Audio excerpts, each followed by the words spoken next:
આજે આપણે ભણીશું સમાંતર શ્રેણી. તો સમાંતર શ્રેણી એટલે શું? તો કે જેમાં પ્રથમ પદ સિવાયના પ્રત્યેક પદ આગળના પદમાં નિશ્ચિત સંખ્યામાં ઉમેરી મેળવી શકાય તેવી સંખ્યાઓની યાદી એ સમાંતર શ્રેણી છે. એટલે કે આપણે જો લઈએ, ધારો કે હું 2થી ચાલુ કરું, 2, 4, 6, 8, બરાબર. તો અહીંયા 2 અને 4 છે, બરાબર. તો 2 એ પહેલું પદ કહેવાય, બરાબર. પછી આ બીજું પદ છે 4, એમાં મેં કેટલા ઉમેર્યા? તો કે 2 ઉમેર્યા. પછી ફરીથી 4માં કેટલા ઉમેર્યું? તો 6 થાય, તો કે 2 ઉમેર્યા. એટલે કે મને એક ચોક્કસ તફાવત મળે છે, બરાબર. એટલે કે ચોક્કસ સંખ્યા મેં એમાં ઉમેરી. તો આવા જ્યારે હું કોઈ ચોક્કસ સંખ્યા ઉમેરીને મને જે શ્રેણી મળે અને એનાથી જે શ્રેણી બને એને શું કહેવાય? સમાંતર શ્રેણી કહેવાય, બરાબર. હવે આપણે સમાંતર શ્રેણીમાં આ જે પ્રથમ પદ છે એને આપણે એ વડે દર્શાવીશું.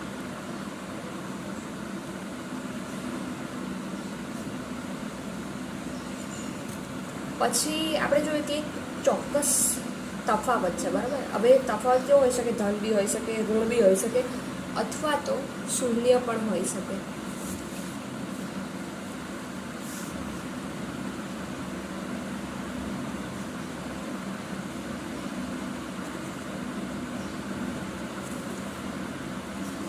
હવે આપણે જોયું કે પ્રથમ પદને આપણે એ વડે દર્શાવીશું. પછી સામાન્ય તફાવત છે કે અહીંયા જો 2 છે તો એ સામાન્ય તફાવતને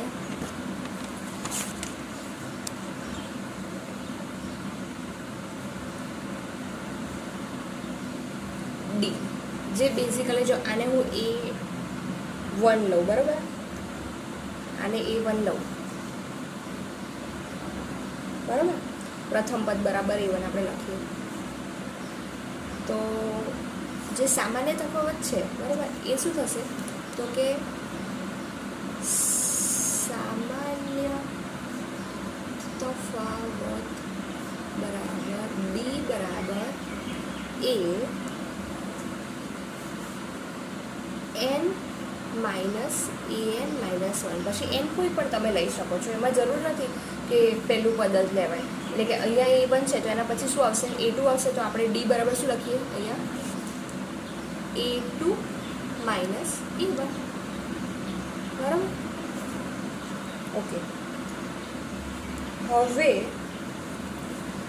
આપણે આ જોઈ લીધું, તો આપણે એક સામાન્ય શ્રેણી બનાવી શકીએ આના ઉપરથી. કેવી રીતે? તો કે પ્રથમ પદ જો આપણે એ લઈએ, બરાબર,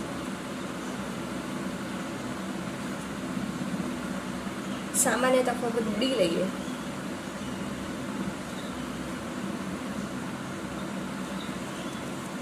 તો આપણી શ્રેણી શું બનશે?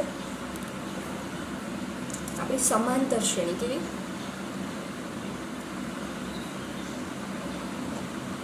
બનશે? પહેલું પદ એ, પછી બીજી વાર જોઈએ આપણે અહીંયા ફર્સ્ટ એમાં કેટલા ઉમેર્યા? 2 ઉમેર્યા, એટલે એટલે ડી ઉમેર્યો તો એટલે A પ્લસ ડી લેવાય. એટલે આપણને શું મળ્યું? 4 મળ્યું. હવે આપણે જો અહીંયા 4માં 6, 4માંથી 6 થયા, એમાં 2 ને 2 કેટલા ઉમેર્યા? 4. એટલે 2 ને કેટલી વાર ગુણ્યું? તો કે 2 વાર. તો કે A પ્લસ 2D લેવાય, બરાબર. આવી રીતે આપણે શ્રેણી કન્ટિન્યુ કરીએ તો શું મળે? A પ્લસ 3D, પછી A પ્લસ 4D, બરાબર. તો પછી આ આપણી બની ગઈ સમાંતર શ્રેણી, બરાબર. હવે સમાંતર શ્રેણી છે ને એના પ્રકાર આવે.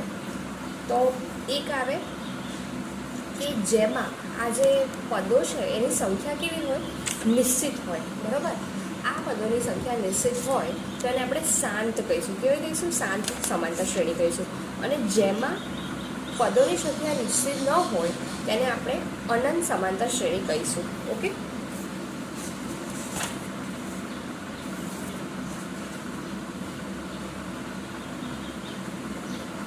જો આપણને કોઈ પણ સમાંતર શ્રેણી હોય, એના કોઈ પણ 2 ક્રમિક પદો આપણને આપેલા હોય, બરાબર, કેટલા? ખાલી 2 જ ક્રમિક પદો, ધારો કે આ છે ને આ છે, તો મને ડી મળી શકે, બરાબર. આ ખૂબ જ ધ્યાનમાં રાખવા જેવી બાબત છે કે જો કોઈ પણ 2 ક્રમિક પદ મને આપેલા હોય તો મને એનાથી શું મળી શકે? એમનો તફાવત એટલે કે સામાન્ય તફાવત ડી આપણે શોધી શકીએ છીએ. ઓકે, હવે આપણે સ્વાધ્યાય જોઈશું 5.8 નેક્સ્ટ વિડીયોમાં. બાય.